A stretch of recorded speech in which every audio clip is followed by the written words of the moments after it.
Hello students, welcome back. Welcome to the part 16 of chapter 2 structure of atom. जो हमारा part 15 था उसके अंदर हमने बताया था शेप ऑफ ऑर्बिटल्स, जिसमें हमने एस ऑर्बिटल, पी ऑर्बिटल और डी ऑर्बिटल के जो ऑर्बिटल्स होते हैं, डी एस सब सेल, पी सब सेल और डी सब सेल के अंदर जो ऑर्बिटल्स होते हैं उनकी ओरिएंटेशन और उनकी शेप्स के बारे में हमने बताया था। और ये शेप किस तरीके से आती हैं वो हमने वेव फंक्शन, प्रोबेबिलिटी डेंसिटी और रेडियस, जो न्यूक्लियस से डिस्टेंस होती है उसके बीच में जब हमने ग्राफ बनाए थे, उस ग्राफ को इंटरप्रेट करने से आता है। ठीक है, जब हम ग्राफ्स को इंटरप्रेट करते हैं तो क्या आता है हमारे पास शेप्स, और शेप जो आती है वो क्या होता है, boundary surface diagram. Boundary surface diagram जो होते हैं अलग अलग सब सेल के ऑर्बिटल्स के, उसके बेस पर दी जाती है। लेकिन अब हमें क्या पता चल गया, हमें ऑर्बिटल्स के बारे में पता चल गया, ऑर्बिटल्स की शेप्स के बारे में पता चल गया। Now we will talk about the energies of the orbital. तो एनर्जीज ऑफ द ऑर्बिटल्स करने के लिए जो ऑर्बिटल्स होते हैं उसकी जो एनर्जी होती है वो हम टू वेज में मेजर कर सकते हैं। For single electron species and second for multi electron species. ठीक है, तो पहले हम बात करेंगे सिंगल इलेक्ट्रॉन स्पेसिस की। सिंगल इलेक्ट्रॉन स्पेसिस जैसे हाइड्रोजन एटम हो गया, उसके अंदर एक इलेक्ट्रॉन होता है। हीलियम पॉजिटिव आयन हो गया, उसके अंदर भी एक इलेक्ट्रॉन। Lithium 2 positive, ETC। तो जब हम बात कर रहे हैं hydrogen atom and single electron spaces,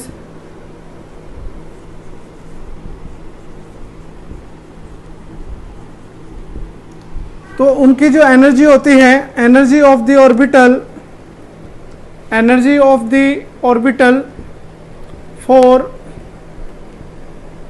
one electron species depends only on the principal quantum number. ठीक है, ये आपको याद रखना है। प्रिंसिपल क्वांटम नंबर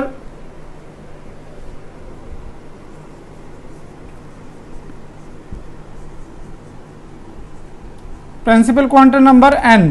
ठीक है, तो आप कह सकते हैं कि जो हाइड्रोजन एटम या सिंगल इलेक्ट्रॉन स्पेसिस होती हैं, जैसे He पॉजिटिव, Li2 पॉजिटिव, इन सब के जो एटॉमिक ऑर्बिटल्स होते हैं उनकी जो एनर्जी होती है वो सिर्फ किसके ऊपर डिपेंड करती है, प्रिंसिपल क्वांटम नंबर के ऊपर डिपेंड करती है। तो आपके पास क्वेश्चन आ सकता है कि जो सिंगल इलेक्ट्रॉन स्पेसिस होती हैं उनके ऑर्बिटल की एनर्जी किसके ऊपर डिपेंड करती है, उनकी जो ऑर्बिटल की एनर्जी है वो सिर्फ क्वांटम नंबर्स के ऊपर डिपेंड करती है। अगर क्वांटम नंबर की वैल्यू जो एनर्जी होती है, energy increases with increase in an की वैल्यू जैसे ही बढ़ती है एनर्जी बढ़ जाती है। तो हम कह सकते हैं 1s 2s equal to 2p greater than 3s equal to 3p equal to 3d। क्योंकि जो n की वैल्यू इन सबके लिए सेम है तो इसलिए इनकी एनर्जी सेम हो गई। ये हम बात कर रहे हैं सिर्फ वन इलेक्ट्रॉन स्पेसिस के लिए। ठीक है, ये बहुत इंपॉर्टेंट टॉपिक है, इसको आपको याद रखना है कंपटीशन के पर्सपेक्टिव से। ठीक है, हो सकता है कंपटीशन में आपको ये याद ना रहे। ठीक है, तो इसलिए आप इसको एक कंसेप्ट की तरह याद रखो कि भाई जो सिंगल इलेक्ट्रॉन स्पेसिस होती है उसकी जो ऑर्बिटल होते हैं उसकी जो एनर्जी होती है वो सिर्फ n के ऊपर डिपेंड करती है। n means principal quantum number. ठीक है, that is greater than 4s 4p 4d and 4f। ठीक है, तो अगर हम इसका एनर्जी लेवल डायग्राम बनाते हैं orbitals of single electron species का, ठीक है, तो वो इस तरीके से आता है। अगर हम इसका क्या बनाते हैं, देखो इसमें हमारे पास पॉइंट हो गए। एक तो जो एनर्जी होती है सिंगल इलेक्ट्रॉन स्पेस के ऑर्बिटल की वो प्रिंसिपल क्वांटम नंबर के ऊपर डिपेंड करती है। दूसरा जो एनर्जी होती है वो n की वैल्यू जैसे जैसे बढ़ती है ऑर्बिटल्स की एनर्जी वैसे वैसे बढ़ जाती है। और एक सब सेल के अंदर जितने ऑर्बिटल्स होते हैं उनकी सबकी एनर्जी क्या होती है, सेम होती है। ऐसे ऑर्बिटल्स को क्या बोलते हैं हम, डिजनरेट ऑर्बिटल्स बोलते हैं।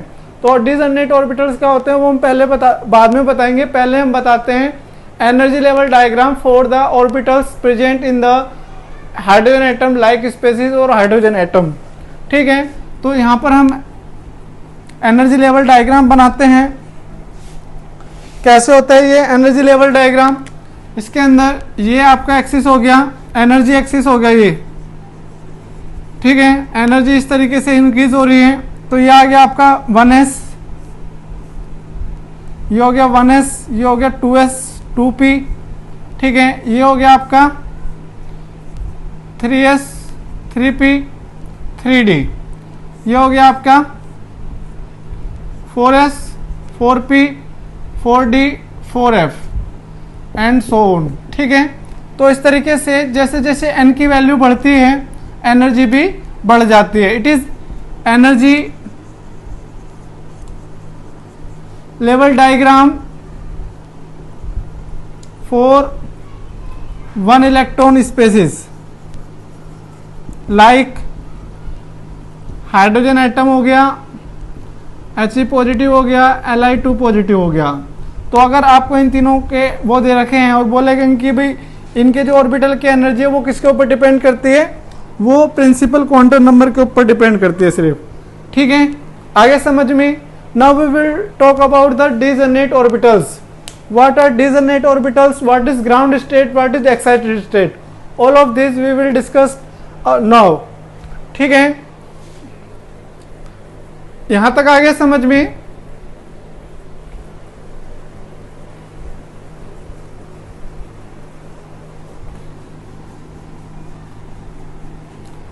तो डिजनरेट ऑर्बिटल क्या होते हैं, the orbitals which have same energy are known as degenerate orbitals. जैसे आपने देखा था एनर्जी लेवल डायग्राम में कि जो 2s की एनर्जी है वो 2p के ऑर्बिटल की एनर्जी के बराबर है, तो इसलिए इनको क्या बोलेंगे, डिजनरेट।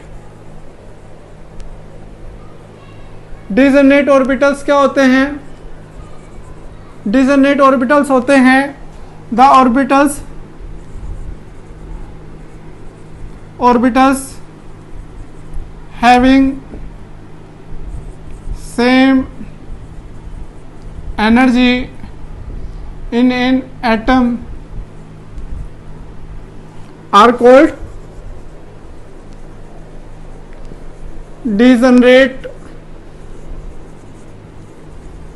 orbitals, ठीक है। उनको क्या बोलते हैं, डिजनरेट ऑर्बिटल होते हैं। फॉर आप एग्जांपल के तौर पर दे सकते हैं, जैसे हाइड्रोजन एटम के लिए 2s इजिकल टू 2p, तो ये क्या होगा, डिजनरेट। या 3s is equal to 3p is equal to 3d, ठीक है, इस तरीके से। आगे समझ में, now we will talk about the ground state. What is ground state, ground state वो होती है द लोवेस्ट एनर्जी स्टेट, या आप कह सकते हैं मोस्ट स्टेबल स्टेट, ठीक है, of any electron in the atom. Atom के अंदर जिस ऑर्बिटल के अंदर इलेक्ट्रॉन की एनर्जी सबसे कम होती है या वो अपनी मोस्ट स्टेबल फॉर्म में होता है, उस स्टेट को क्या बोलते हैं हम, ग्राउंड स्टेट बोलते हैं, ठीक है। ना जैसे एक 1s है और एक 2s है, तो अगर वो 1s में है तो 1s क्या हो जाएगी, उसकी ग्राउंड स्टेट हो जाएगी। जैसे 1h1 हो गया तो ये पहले s में आ गया 1s1 में, तो ये क्या होगी, इसकी ग्राउंड स्टेट। लेकिन अगर 1h ये लिखेंगे 2s2 तो that will be it's excited state.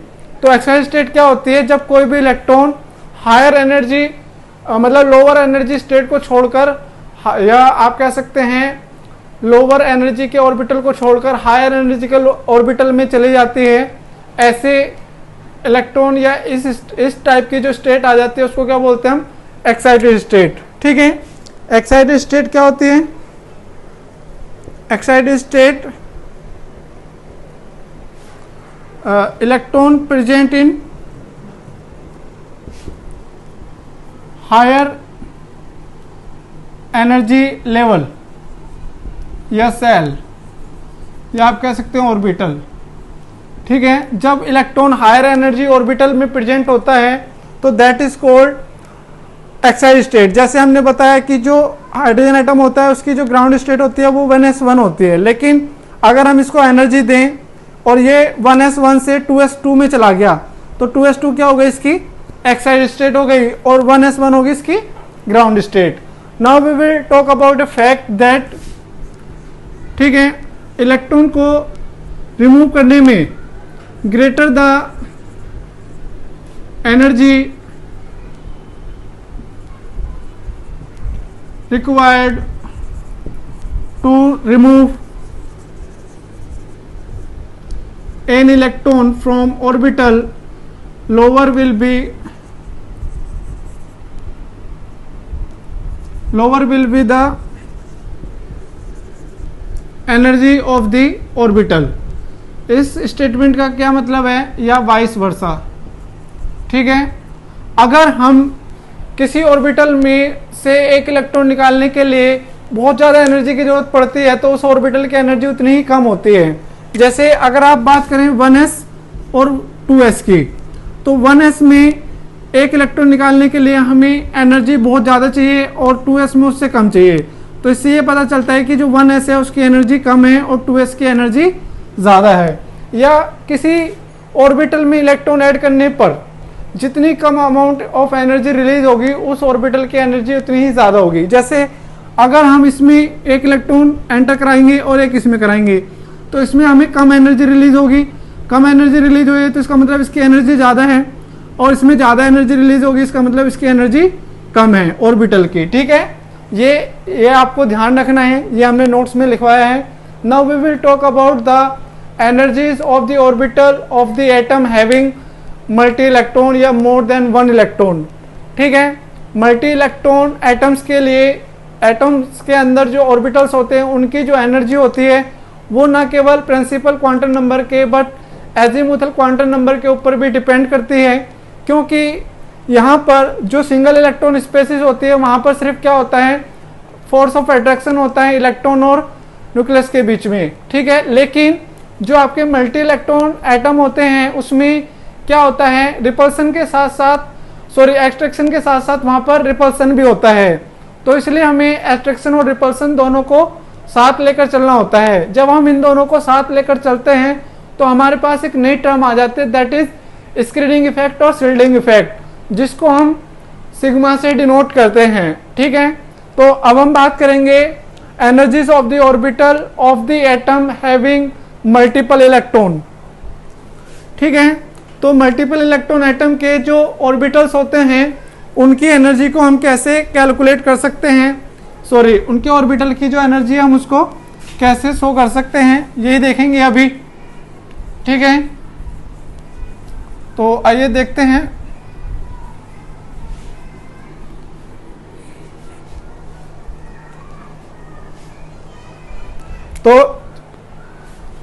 तो क्या होता है यहां पर, मल्टी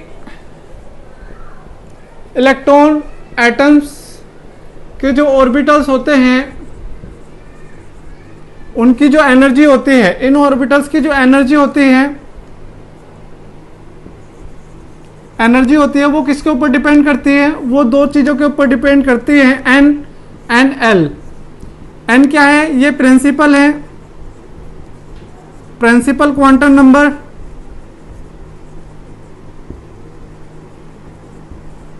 और ये क्या है, एजीमुथल क्वांटम नंबर। ठीक है,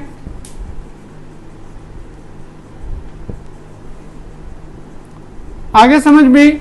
तो जब हम जैसे सिंगल इलेक्ट्रॉन के लिए तो सिर्फ प्रिंसिपल क्वांटम नंबर रेस्पॉन्सिबल थी, लेकिन जो मल्टी इलेक्ट्रॉन एटम होते हैं उनके ऑर्बिटल्स के एनर्जी के लिए एजीमुथल क्वांटम नंबर और प्रिंसिपल क्वांटम नंबर दोनों रेस्पॉन्सिबल होते हैं, क्योंकि वहां पर एक से ज्यादा इलेक्ट्रॉन हो गए और इलेक्ट्रॉन के ऊपर क्या होता है, नेगेटिव चार्ज होता है। तो नेगेटिव चार्ज में क्या होता है, वहां रिपल्सन होता है।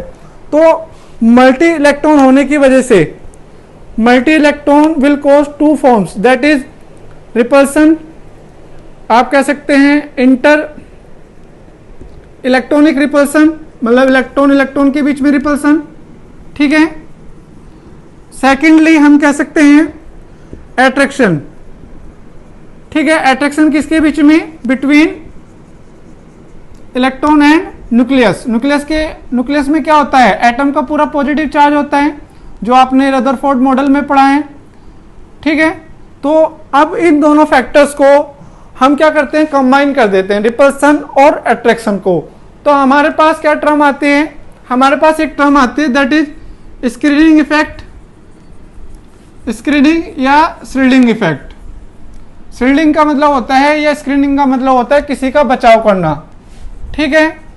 श्रील्डिंग इफेक्ट, इसको हम एक स्क्रीनिंग कांस्टेंट या श्रील्डिंग कांस्टेंट होता है जिसको हम बोलते हैं सिग्मा, ठीक है, सिग्मा। तो क्या होता है, जैसे आपके पास एक न्यूक्लियस है, ठीक है, और इसके अंदर क्या है? ये सेल्स हैं या ऑर्बिट्स हैं। इसमें यहाँ पर इलेक्ट्रॉन है, यहाँ पर भी इलेक्ट्रॉन है और यहाँ पर भी इलेक्ट्रॉन है। तो ये दोनों सेल के जो इलेक्ट्रॉन है इसमें क्या हो जाएगा? रिपल्सन हो जाएगा, ठीक है। और इसके बीच में, इसके न्यूक्लियस के बीच में और इस इलेक्ट्रॉन के बीच में क्या होगा? एट्रैक्शन होगा, ठीक है। एट्रैक्शन क्यों होगा? क्योंकि ये अपोजिट चार्ज हैं। अपोजिट चार्ज क्या करते हैं? एक दूसरे को अट्रैक्ट करते हैं, और जो सिमिलर चार्ज होते हैं वो एक दूसरे को रिपेल करते हैं। तो यहाँ पर एट्रैक्शन भी हो रहा है, रिपल्सन भी हो रहा है। तो अगर हमें नेट फोर्स निकालना है तो वो क्या होगा? Attraction minus repulsion. तो अगर यहाँ पर सिंगल इलेक्ट्रॉन होता तो वहाँ रिपल्सन होता ही नहीं, तो रिपल्सन वाली टर्म जीरो हो जाती। लेकिन यहाँ पर इस रिपल्सन की वजह से, अंदर वाले इलेक्ट्रॉन की वजह से, जो आउटर मोस्ट सेल के इलेक्ट्रॉन होते हैं उनके ऊपर लेस फोर्स ऑफ अट्रैक्शन लगता है। तो वो लेस फोर्स ऑफ अट्रैक्शन किसकी वजह से लगा? इनर सेल के इलेक्ट्रॉन की वजह से। तो हम कहेंगे due to the repulsion,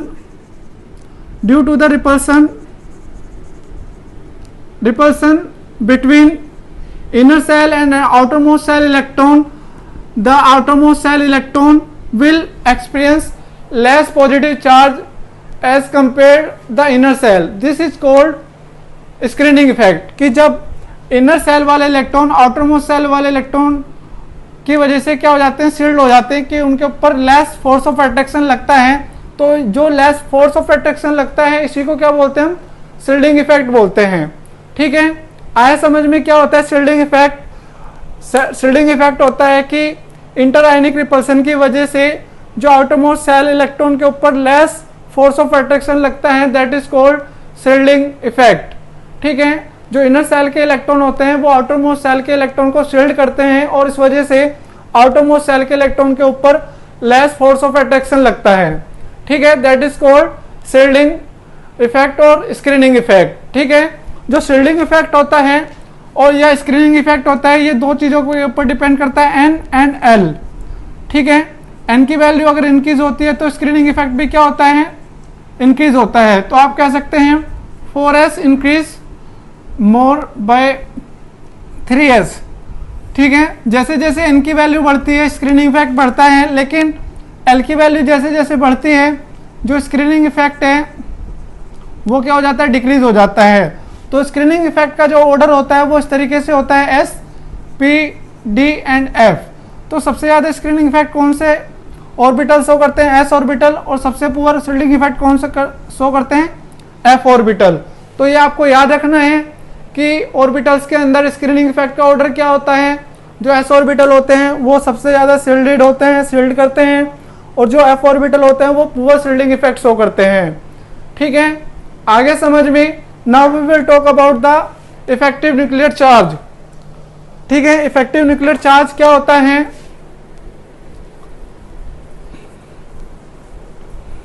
effective nuclear charge होता है जो नेट फोर्स ऑफ अट्रैक्शन या positive charge experienced by the outermost cell electron due to the positive charge present in the nucleus is called effective nuclear charge. It is represented by Z effective and it is calculated by subtracting the screening constant from atomic number. ठीक है, आइए देखते हैं क्या होता है effective nuclear charge.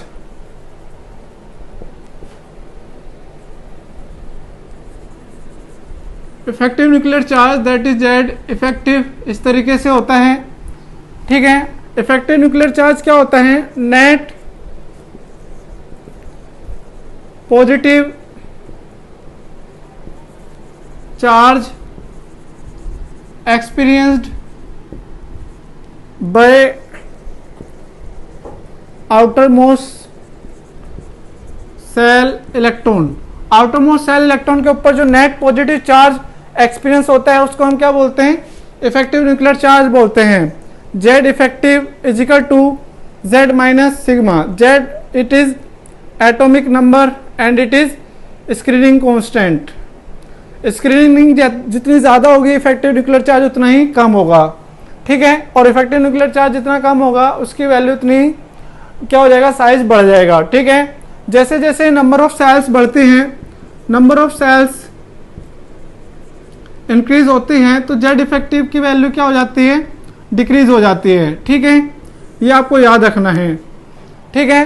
तो screening effect और जेड इफेक्टिव को अगर हम कंसिडरेशन करते हैं तो हमारे पास ये आता है कि एटॉमिक नंबर बढ़ने पर इफेक्टिव न्यूक्लियर चार्ज भी बढ़ जाता है, बट उसके अंदर जो नंबर ऑफ सेल्स हैं वो नहीं बढ़नी चाहिए।